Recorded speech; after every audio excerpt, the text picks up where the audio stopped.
Welcome to Chowder and Grits, the podcast for Virginia Tech and ACC sports. I'm Justin Cochilla alongside Tim Hirth. It is Thursday, September 15th. We're getting closer to game day. We're talking Virginia Tech, Boston College recap. Hokies get their first win under Brent Pry, first win in Lane Stadium, first game in Lane Stadium for Brent Pry. So we'll talk about that. Very exciting times. We'll look at week 2 in the ACC. We're going to talk about the Wofford game. We're not really going to call it a preview because I can't honestly name you a single player on Wofford, and I don't think it's that important. And then we'll bring you our week 3 ACC picks. God, it sounded a lot like the Texas A&M Yell committee there, didn't I? Wow, that was bad. Yeah, you did. Oh, I mean, man. that state isn't Wofford though, so let's be clear. But before all that, Tim, what's going on? Nothing. I'm just cringing as hard as possible internally because I cannot stop watching that Texas A&M yell. What do they call it? Yell hour Yell or something? practice. Yell practice. Yeah, God, it's what like it's cringy. basically a pep rally, and so they do this at midnight before every game. Friday night, midnight, they have yell practice. And I've gone to a couple of Aggie games. It's been years now, but I was lucky enough to go to a Texas A&M Baylor game when it was Ryan Tannehill quarterbacking the Aggies against RG3, Robert Griffin's Heisman year. And Baylor was an exciting game. I think it was like 38-35 Aggie win. But I've been to a Kansas blowout there. I think they beat Kansas 70-7 or something when I went. But cool venue. You know, it's a good football school. I will say that about Texas A&M. But there is some weirdness that goes along with being an Aggie. I mean, there's a little bit of like a cultish thing going on with the Aggies. And this isn't the first time I've noticed it. I've noticed this long before yell practice. Yes. However, that yell practice it's the little hand gestures and movements that they do that just really seal the deal in weirdness for me. And obviously it was just really shitty trash talk. I mean, it wasn't even good was the problem. I mean, I can get down with making fun of other opponents. Pretending that folks from the Appalachian Mountains can't read, just not really my thing, man. Yeah, I mean, honestly, like my thing is, I guess if you're class of 23, I don't know, what were you, 4 years old in 2007? I don't know, just some quick math there. That's when App State got on the map. So if you don't know who App State is, you're not an educated football fan, which I'm not surprised that these guys aren't. But I mean, I know plenty of good people from Texas A&M. They're not all I've got bad. friends from there, so it's good. But it's just an interesting dynamic there. So I'd be very excited to see any videos that come out of Yale practice this week as they're hosting Miami. They probably know who Miami is, maybe. Maybe. I don't know. But yeah, probably on alert because I think they went from number 7 in the country to 24th, which I think ranks them, I could be wrong, behind Notre Dame. No, Notre Dame fell out. I was going to say, that would make sense if Notre Dame did. I thought I saw something earlier that Notre Dame was 23rd in the country, which I was like... Look, I wouldn't put it past anybody when it comes to Notre Dame. I wouldn't put it past anybody. But hopefully the irony is not lost on the folks that were at Yale practice that you probably shouldn't be calling a group of folks hillbillies when you yourself are donned in overalls. Probably not a great look. That's the ironic thing. You're making fun of people from Appalachia while you're a young 20-something wearing overalls. Yeah. Like, what? Didn't land, buddy. Didn't land. Yeah, that's a swing and a miss. Yeah. Anywho, talk about the Aggies a little bit later, but before we jump into the Hokies, let's look at the ACC. I think as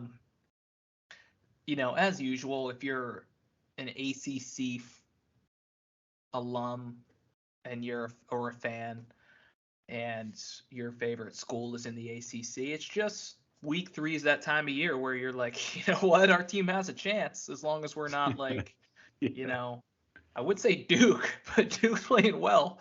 Boston College.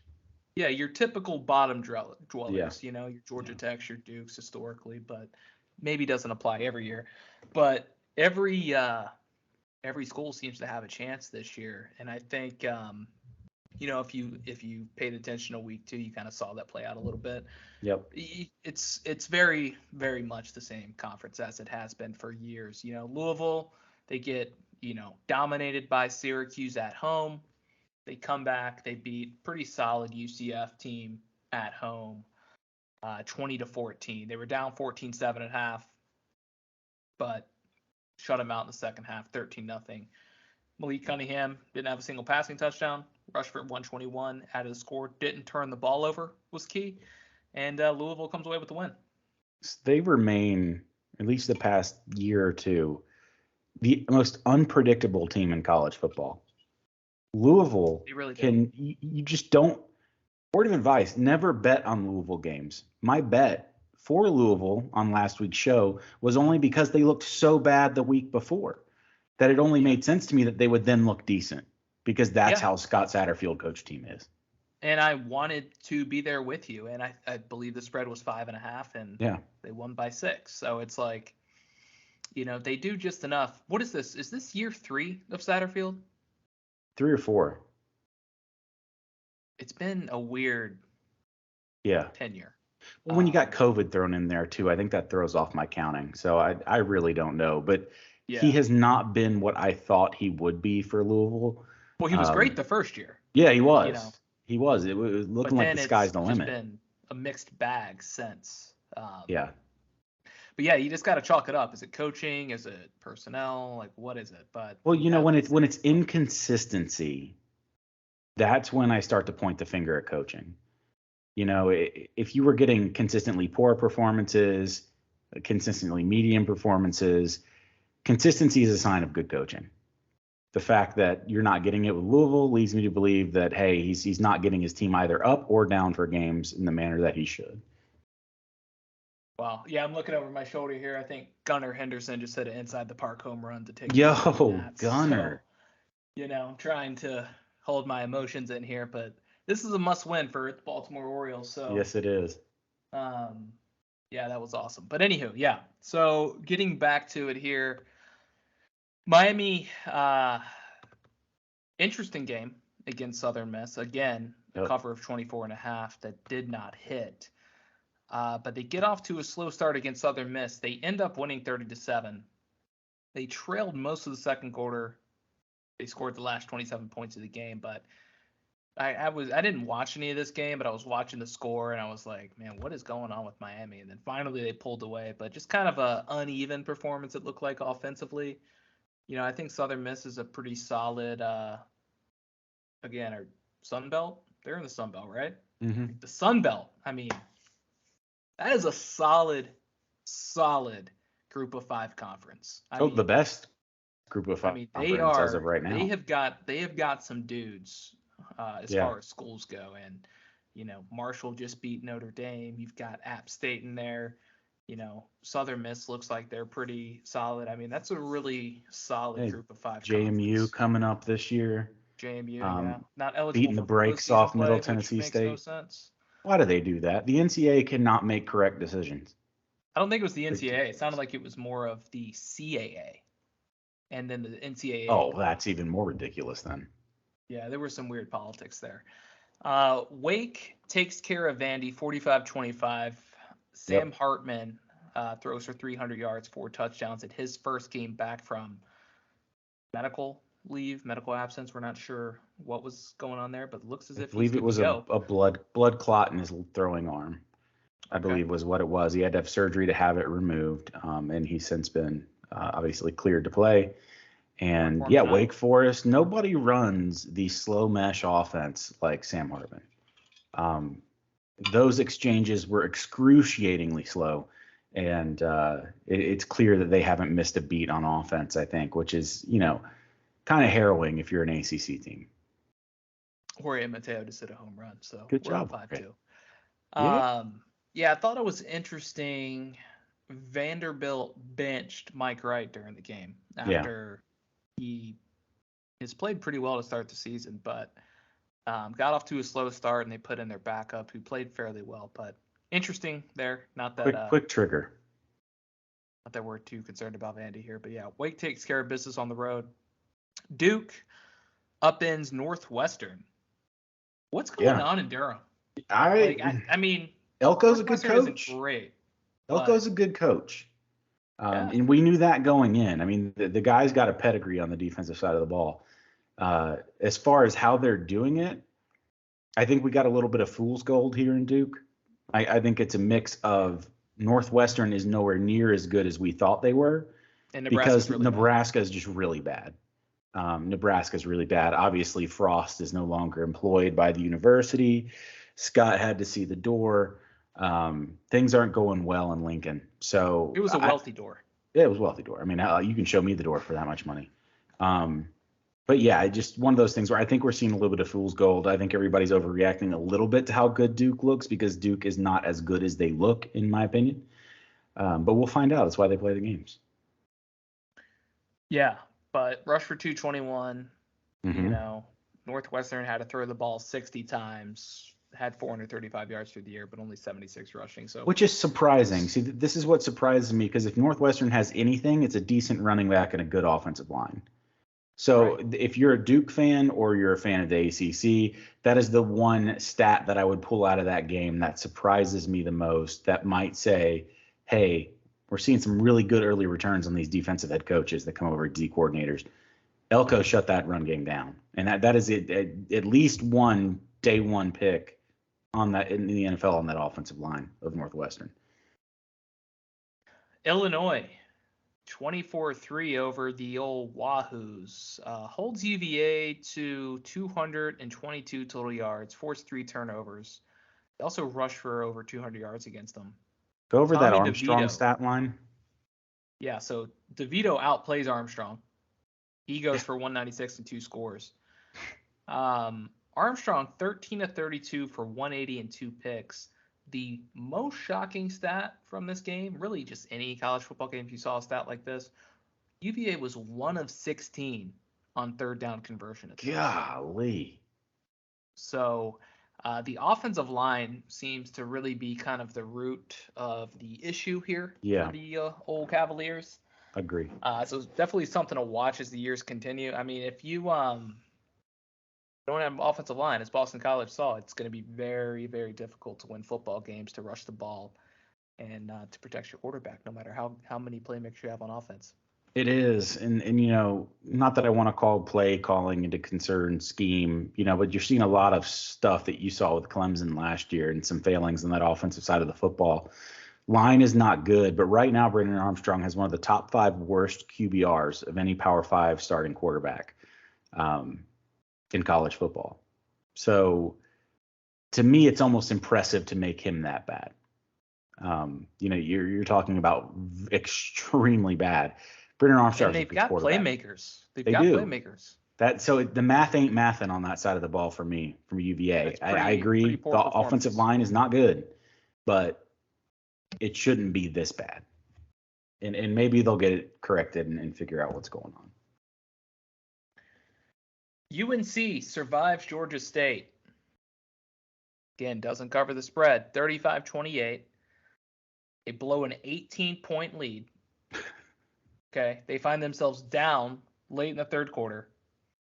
They had 3 turnovers in the game. Georgia State had 12 penalties for 87 yards, which was probably why they didn't win. Tar Heels allow 235 yards on the ground, 421 yards overall. The porous defense continues, but they're 3-0. So easily the worst 3-0 team in the nation, even though there's probably 2, 3, I don't know how many. I'm sure there's a bunch, but I've got UNC firmly in the pretender category. Oh, for sure. Until the defense shows that it can stop anyone, I think they have to stay there. Tennessee survives Pitt in overtime. And honestly, if Keaton Slovis doesn't leave this game with a concussion, I think Pitt wins. Yep. But that offensive line has to do a better job of protecting the quarterback. Slovis was getting demolished play after play after play. Yep. Tennessee had 16 hurries on the quarterback, 9 tackles for loss, 4 sacks. Watching that game, you would have thought they had 10 sacks. I mean, it was crazy. And the Tennessee defense isn't even good. That's the thing. So that's a big concern for Pitt. They have to get that in check. Hendon Hooker played fairly well. I thought he missed a couple of big plays downfield that he should have had. Yep. Cedric Tillman, dynamic receiver for the Vols, 9 catches, 162. I think from the Pitt side, it looks like they have a pretty good playmaker in Israel Abanaconda. Mm-hmm. Had a big 76-yard touchdown run. He's really kind of the Zay Flowers of this offense, I would say. He's kind of a game breaker. 25 attempts for 154 overall, but disappointing for Pitt. I don't know how Desmond Howard's feeling, but I think he had Pitt and Baylor in his playoff and potentially Notre Dame. So I think it's been a pretty rough start to the college football season for him. Yeah, he's the guy that got his bracket busted on opening week in the NCAA tournament. Yeah, he's not even through the first round, and he's not Final Four team. So rough go of it there. But we'll see if Pitt can rebound. Hokies obviously beat Boston College 27-10. Dominant defensive play, capitalized on opportunities where they made them. We'll talk about that game in a little bit. Other matchups: Syracuse takes care of UConn 48-14. NC State 55-3 over Charleston Southern. Georgia Tech 35-17 win over Western Carolina, and Clemson with a sleepy 35-12 win over Furman.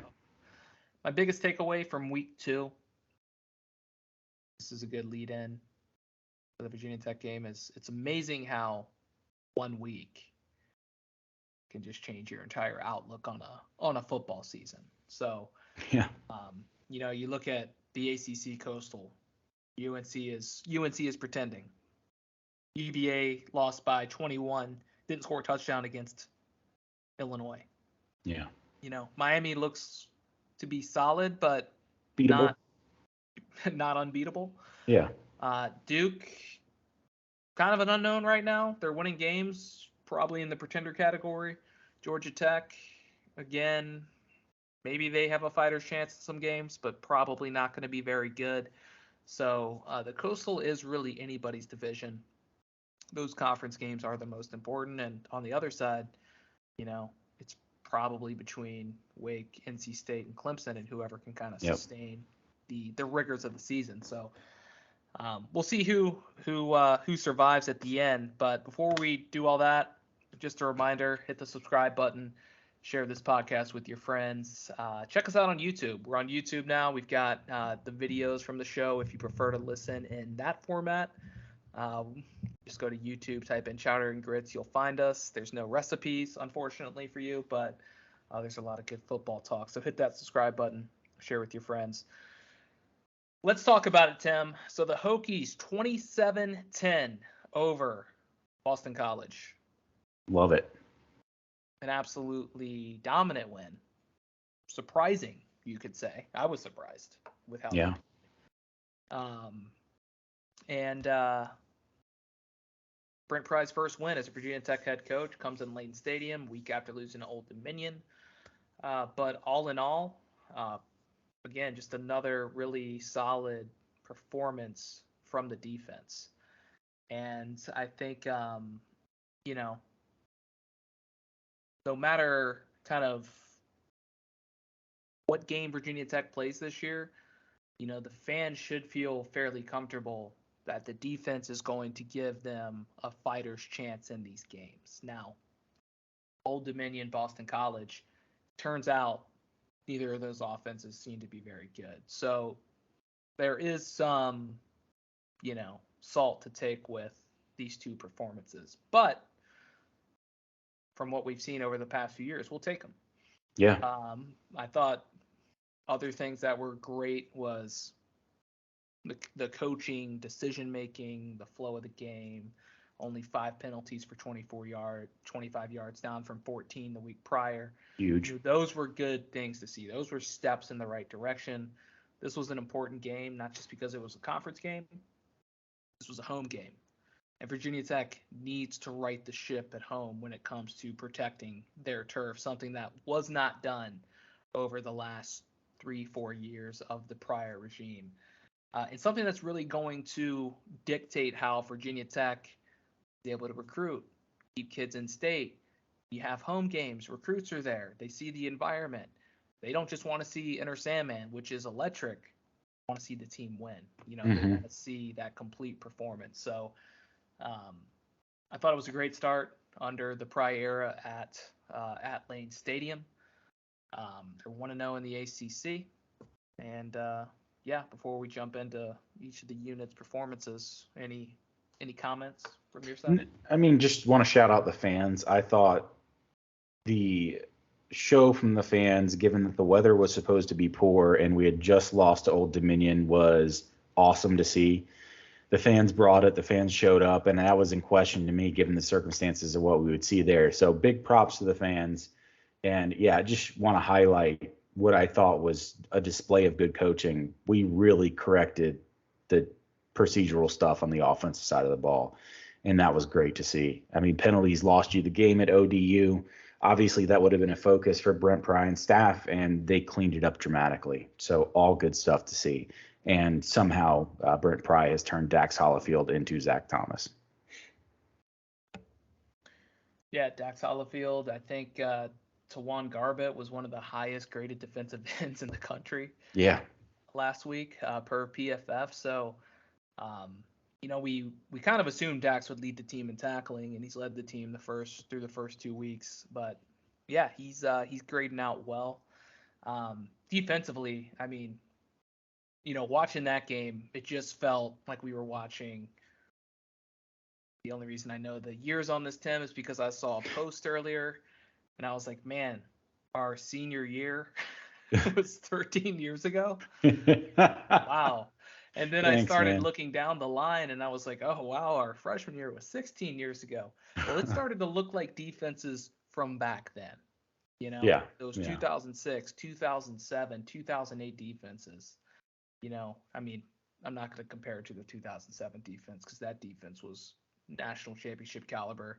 I pray and hope we can have another defense like that in Blacksburg again someday. We do not now. But it reminded you of those days. Exactly. And I thought what was great was, I think in one of the keys to the game we had said, Brent Pry, they're going to blitz every play. They blitzed 22% of the time. Mm-hmm. They got pressure 40% of the time, often rushing 4. Yep. But they didn't need to blitz. They didn't need to pressure because they were getting hits on the quarterback. They were getting pressure on Dracovic. Yeah, leave more in coverage. I mean, look, the best blitz is when you don't bring any and you still get through. So you love to see it. Although I will say the creativity we're seeing in blitzes, it's really refreshing to see what is quite clearly a well-coached defense on the field for the Hokies. Something we have not seen in a very long time. But on top of it, 5 sacks, 10 tackles for a loss. Again, we mentioned Garbett's day. He had 1 sack, 3 tackles for a loss. Chapman had an interception on the second play of the game that resulted in an early touchdown for the Hokies, really set the tone.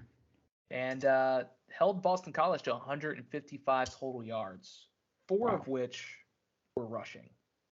So that offensive line, we were expecting a bad offensive line. That is a bad offensive line. They are going to take some serious lumps. Now, the good news is I think they should all be back next year. So if you're a Boston College fan, you're getting some nice PT for those guys. It should lend itself well, but it's going to be a tough year for the Eagles. They're going to have a hard time finding offense, and Dracovic just isn't going to be able to be the same guy behind that line. Yeah, well, bad news for them. Dracovic probably will be in the league next year. So, there's good with the bad. It's just amazing to me. Like, Boston College is a pretty traditional, offensive line factory. Yeah, they are well at that position.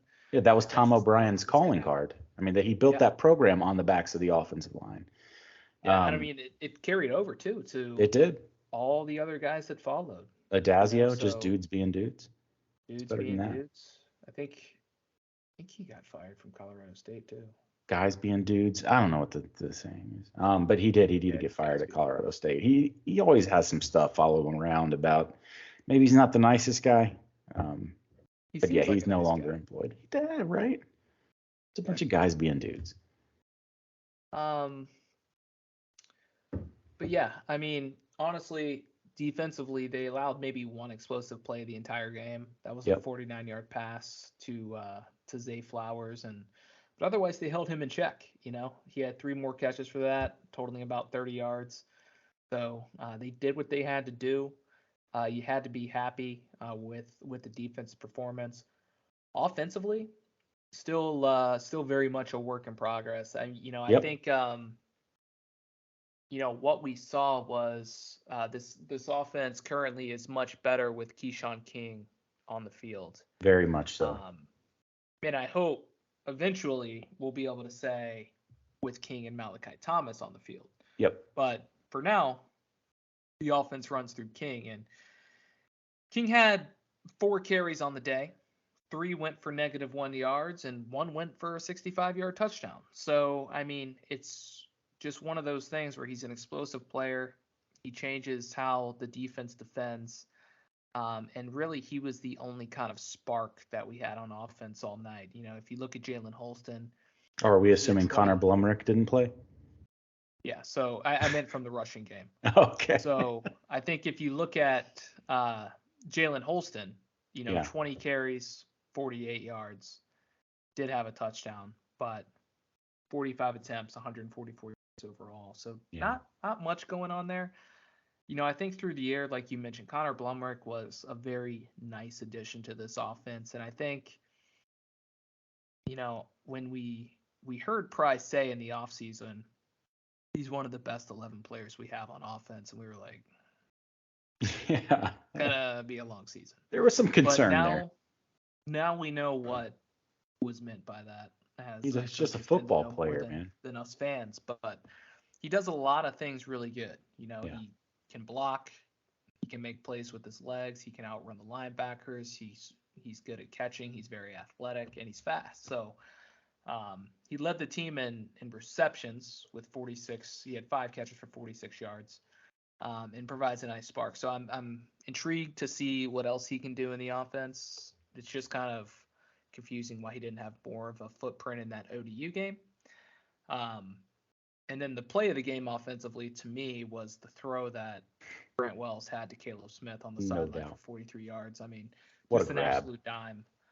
Was a nice spark in the second half when things were just kind of like feeling a little uncertain there for a little bit. Yeah, very. And got the Hokies kind of going in the right direction. So, still don't feel great about the offense. Still very much a work in progress. But, as the weeks continue to carry on, we start to see like glimpses. Like Caleb Smith is definitely the class of the receiver room. 100%. You're waiting for somebody else to step up. Yep. Like to do something. They're just not. That just hasn't happened yet. Outside of Blumrick, who is more of in that tight end room, more the gadget guy. And then you've got Keyshawn King, and then hopefully Malachi Thomas, who can come along. But the one positive from Wells is there was no turnovers. Yep. Much more unbalanced approach. There was only 25 pass attempts to about 45 rushing attempts, whereas last week you had 36 and 39. So I think if the Hokies can run the ball more, you're going to feel better about their chances to win. That means they're controlling the game. They're probably playing good defense, controlling the clock, and it's probably not going to be pretty on offense this year for Virginia Tech. And it doesn't have to be pretty. You just got to win games. So that was what they did here, and they won by 17. Pretty, in a pretty resounding win. And had a nice Wisconsin-style breakdown between the pass and the run. Thought the run was good in places. Where the run is struggling are in short yardage situations. And on a 3rd and 1 or a 4th and 1, we are about as predictable and as ineffective as one could possibly be on offense. So you hope that'll be straightened out, whether it be some more, widen out the formation a little bit, mix up the play calling. Tyler Bowen's going to be able to get a grip on that, but that has been a frustration for me early on this season is we are just terrible in short yardage situations. Again, we saw that against Boston College, even worse against Boston College. The game would have been farther under our control if we could have stayed out for some longer drives. I thought, we had a lot of 3-and-outs. You want to see that improve, but at the same time, taking that with a grain of salt because every game this team should improve. It is a new offense. It's a bunch of guys that haven't played a whole lot of ball together in a lot of regards, especially where your quarterback's concerned. So we should see improvement. But these are things that are a little concerning to me. And you're struggling with what you said, I thought was a great point. We're looking for somebody to step up in that wide receiver room, not lining up Blumrock out wide. Obviously one of the wide outs coming good. And whether it be Dwayne Lofton, Jaden Blue, I think those are two of my prime candidates to where this is going to happen. But you've got to get an answer opposite Caleb Smith. He can't be the only option. Yeah, I think, there was a clip that came out of the Jaden Blue block down the field on the Keyshawn King play. So it's not like these guys aren't doing anything. It's just from no. From a receiving, playmaking capability, yeah, I'd really love to see Dwayne Lofton emerge.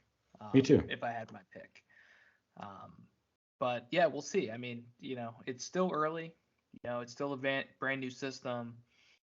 A lot of these guys are young or transfers, and they're still learning it. So that's really kind of leading into the Wofford talk. I'm not going to call it a preview. Of just that's kind of what we'd like to see with Virginia Tech this week is a game that's kicking off at 11 a.m. pretty early.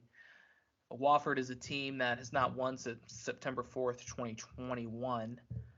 They've only got 2 wins, both in their first game of the season, dating back to 2020 and 2021. Their closest margin of victory was 20 points against North Carolina last year, which I thought was funny, 34-14. And they have been outscored 57-0 this year. So yeah, there's just not a lot positive for the old Wofford Terriers. The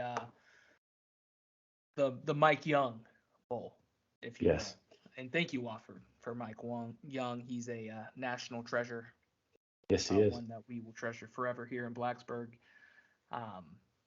But I think the big thing is, where are the Hokies currently through 2 weeks? Yeah. 1-1. Defensively, if you look at them, here's some numbers for you. They rank 5th nationally in yards allowed per game, 4th in yards per play. Lead the country in opponent third down conversions. They've only given up 4 out of 30. Wow. And they're top 20 in sacks, tied 19th for 19th with 6.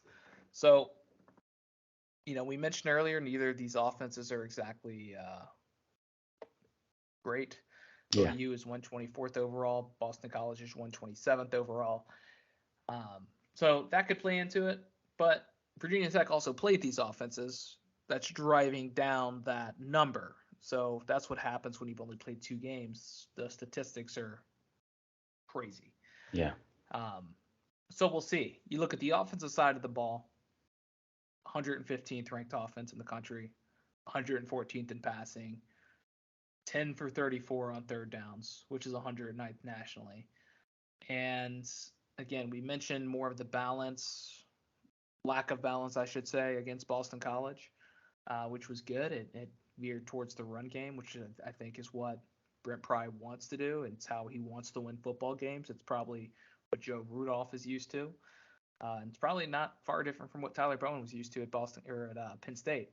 But, they play in these games in which, you've got to play the matchups. I think the reason that we threw so much against Old Dominion is because, I'm not really sure why, to be honest.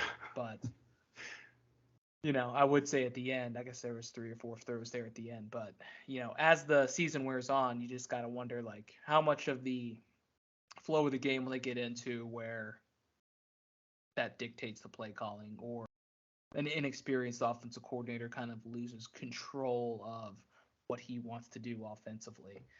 Yeah. I think it's more about sticking to the plan.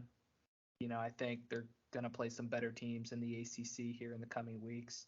They've got Wofford this week, who, again, no offense against Wofford, but they're not really in danger of losing that game. They've got West Virginia the following week. West Virginia had a close game against Pitt, but they lost to Kansas last week. How good is West Virginia? Yeah. We don't know. Don't know. West Virginia could definitely beat Virginia Tech. Yeah. I will say that. Yeah. So don't get too excited, but it's just like that's kind of where we're at right now in college football. As week 1 and week 2 unfold, there's some crazy things that happen. Week 3, not always a ton of big matchups in week 3. You kind of like reset a little bit, and then week 4 kind of takes you into that final non-conference game and or conference play starts for you, depending on how your schedule is structured. So September is all about learning, trying to feel out what the other team is, how good these teams actually are, how bad they are, how overrated they are. But yeah, it's going to be interesting to see how this unfolds. But from a Wofford standpoint, I just have a couple of keys to the game. The first one is really finding a rhythm offensively. Yeah. I think ideally this game is over at halftime and we can get some other guys some looks. But it's important in that first half of the game that this offense finds a rhythm offensively, specifically Grant Wells, the receivers, and the run game. Sounds like Keyshawn King's ready to go. I don't know if I'd roll him out if he couldn't finish the BC game against Wofford. Probably save him for West Virginia. Stick with Jalen Holston and Chance Black. But really what you're looking for is kind of a dominant performance from Grant Wells and the receiving core, the offensive line. I think the unique thing about this offensive line so far, Tim, you look at the defense, there was 21 players that had 10 snaps or more last week against Boston College. The offensive line has played every single snap this season. Yeah. There has not been a snap by a guy on the second string. So this is that game you want to get those guys in there. Yeah. Get their feet wet, get them some game experience. So depending on how early we'll see that, I don't know, but we're definitely going to see that. That statistic is not going to last. If our offensive line is playing this entire game, things have gone very, very wrong. Yes. Yeah. No, I think it's important. And, when you talk about shooters that are in slumps, you always hear the phrase, they just need to see one go through the hoop. Well, for a lot of these receivers that we have, they need to see a couple balls thrown their way and make plays on them. And really that's all you're hoping for is just get these guys who are currently not involved in the offense a little more involved. Have your offense become more comfortable in what they're doing and what they're hoping to accomplish, and then getting everyone sat so there are no injuries to worry about. Pretty simple game plan. But if we don't see some sort of success on the offensive line, on the offense in general, it is time to be concerned. Defensively for the Hokies, I think it's just keep doing what you're doing, right? So, you look at how they performed in the first 2 games of the season. It's clear that Wofford isn't very good. They haven't scored a point this year. It shouldn't be much of a task for the first team defense to take care of business, get them off the field. This isn't a Richmond. That's a pretty solid FCS program. This isn't, an ODU, which is a Sun Belt team. Like, this is a very, very bad FCS team. So I think if you look at, 21 guys that have played 10 snaps or more against Boston College, you're really looking at those guys behind those 21. Like, who needs to get reps, So I think we'll see a lot of faces that we haven't seen before, which is great from building a standpoint. I think any game action is great. And then, with the red shirt rules as they are these days, you can play in 4 games. This will probably be the only game a lot of guys play in. So I'd expect to see the Hokies dress out more guys than usual, and just continue trying to build that depth. And who knows, maybe find like a diamond in the rough, and then maybe somebody plays well and gets more opportunities than expected somewhere down the line. Absolutely. Yeah, the more guys you can get in, the better. And game experience, no matter who the opponent, is invaluable, especially for the younger guys. And we should certainly outclass them on both sides of the ball, but football's a weird sport, and we have been underperforming on the offensive side of the ball. So, you hope to see some positive trends, especially against a team like this. Again, if we win and we don't win by much, I'm still going to be a little concerned because you'd like to see some serious success against a team like Wofford. Okay, so let's jump into our week 3 ACC picks, Tim. And to recap last week, I was 3-6. Timothy 5-4. So it's a new year, baby. New year, new Tim. I needed it. Starting to chip away at the massive lead I assembled last year. That's right. Hey, we wiped the slate clean on week 1.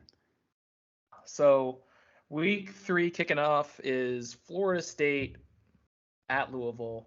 The Seminoles are a 2.5-point favorite on the road. Didn't play last week. They were one of those week 0 matchups. They had Duquesne week 1, or week 0, I should say, 47-7 victory. Then that crazy game on the road at LSU, 24-23. Tim, how you leaning on this one? It's a tough one because, there's two scenarios here. It depends on which Jekyll and Hyde Louisville team you're going to get. Malik Cunningham and Louisville, they can beat anybody just about any week. It's just guessing the week that is hard. There's a lot of people that, after the win against LSU are feeling really good about the Seminoles, feeling much better about the quarterback play.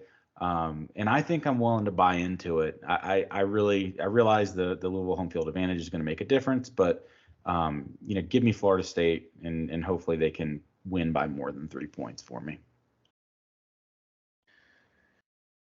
Yeah, it's a tough one for me. I think I'm going to go Florida State too. I think I saw some positives I liked in Jordan Travis. Oh yeah. Both teams are going to be very inconsistent. It was kind of a crazy finish on the road that they had at LSU, but it was on the road, kind of. It was in New Orleans, so it was essentially a road game. But I think just with Louisville's inconsistency, I'm just going to lean FSU in this one.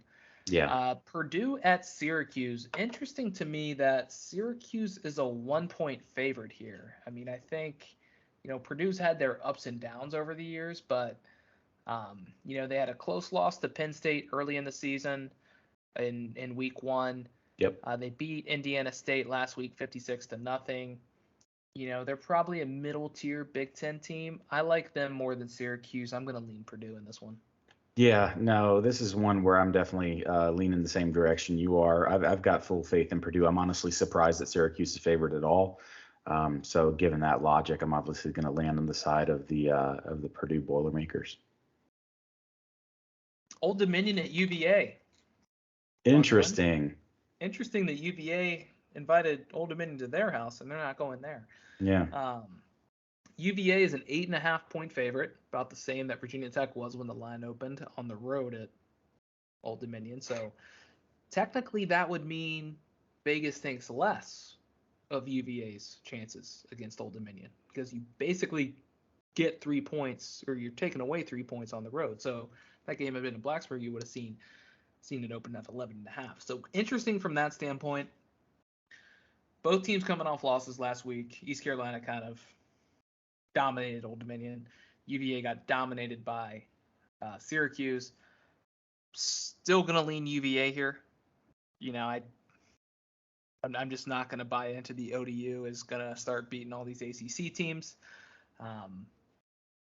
What are you thinking? The 8.5 is a little concerning. But the 8.5 is tough. I'm trying to make friends with it, but let's face it, ODU, they won the football game. But I just did not like what I saw from Hayden Wolf. Quarterback play was not good. I didn't think the running game looked as explosive as I expected it to. Tony Elliott's going to go out there and take personally what happened to them on offense, and he's going to do everything he can to right that ship. And if he can hang multiple scores on these guys, he's going to. So I like UVA. Don't like 8.5, but again, I expect a 14 to a 21-point win for them. So obviously I'm going to take the Cavaliers in that case.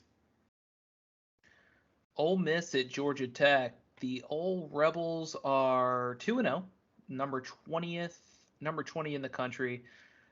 This game is, I believe, at the Mercedes-Benz Dome, which I really hate that Georgia Tech is doing that, to be honest. Yeah, Bobby Dodd is so cool. Yeah, they're doing that a lot now. No need. Which is really annoying because there's nobody in the stadium when they play it at Mercedes-Benz. It's a massive stadium. And not to mention, Bobby Dodd is one of the most storied football grounds in the ACC. Yeah, it's a cool venue. I have not been. I've been around it. Yeah. But one of these days, now that I'm like 3.5 hours from Atlanta, I will be calling. But anyways, Ole Miss, a 16.5-point favorite. They've beaten Troy, Central Arkansas this year. Haven't really played a decent opponent. Georgia Tech is 1-1. Big loss to Clemson. Although they played them tight there for a while, then their win over Western Carolina. So, who do you got in this one? What's the spread? 16.5. Oh, I'm going to take Georgia Tech in this one. Even though I have no logical reason to do so, I did think they played Clemson fairly strongly. There's talent on the team. There's athleticism. Whether or not they're getting the best coaching is hard to say. But I do like the factor that it is in Mercedes-Benz Arena, even though they'll probably be outnumbered. There'll probably be more Ole Miss fans than there will be Georgia Tech fans, sadly. But give me the Yellow Jackets. I think they need to make a statement in the worst way.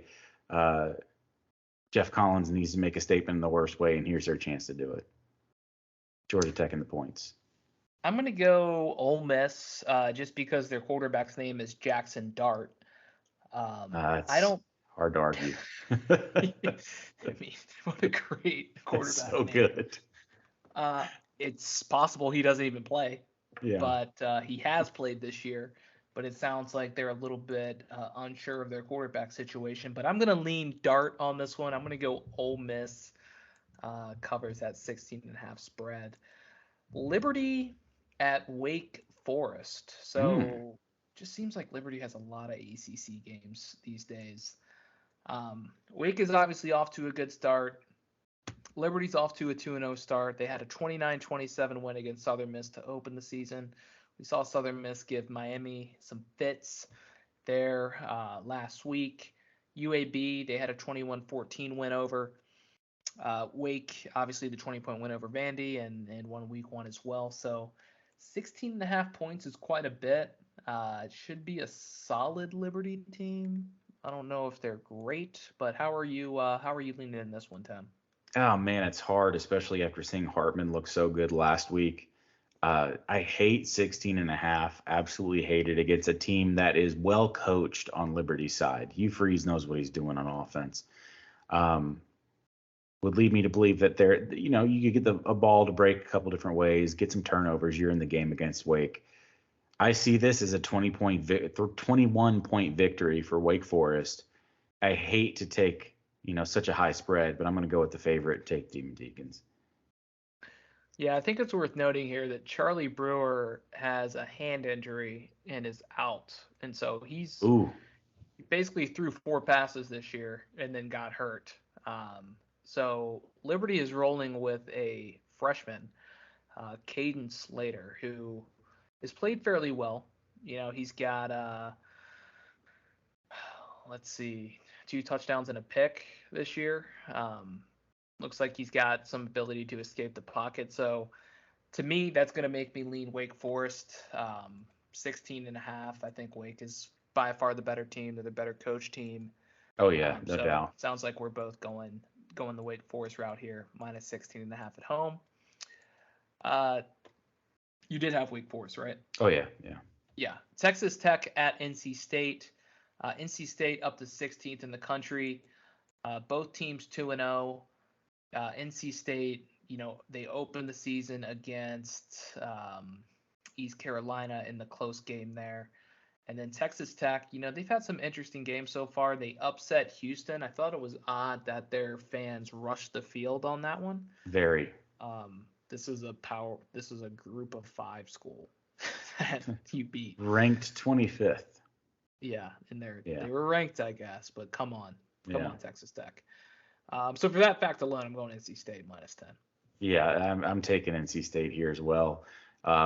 Looked like Devin Leary was back to his old self last week, set the NC State record as being the only quarterback to throw for 4 touchdowns, rush for 2, which is surprising given that Devin Leary doesn't run at all.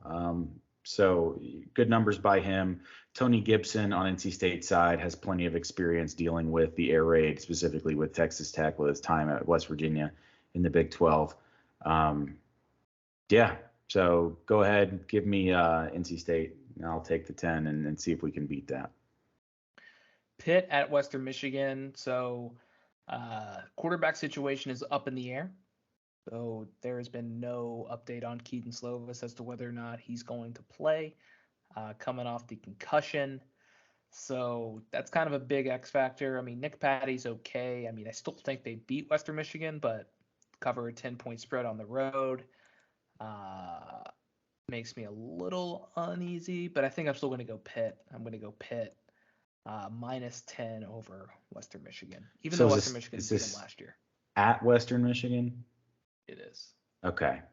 So the revenge game sometimes falls on the face when you are at home, coming home to get the revenge. There's a lot of pressure.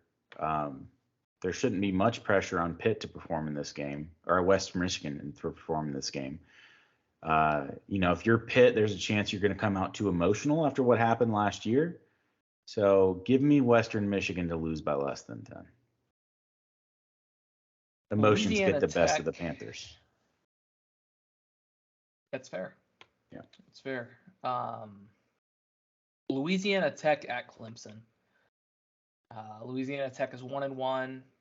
They had a 52-24 loss to Missouri. They beat SF Austin 52-17. Clemson, they've had 2 wins. I believe it was 41-10 win over Georgia Tech. A 35-12 win over Furman. To me, 34 points in Clemson just does not mix these days. I cannot in good faith pick the Clemson Tigers to cover that spread when I don't think their quarterback is capable of doing so. So I will go Louisiana Tech. Yeah, that's an easy one. Bulldogs for me. That's just too much of a spread for Clemson at the moment. And last game of the week, we will talk about number 13 Miami at number 24 Texas A&M. The Aggies are a 5.5-point favorite a week after their $1.5 million invite of Appalachian State to come and beat the student section that wears overalls to games. Yep. Tim, who do you got in this one?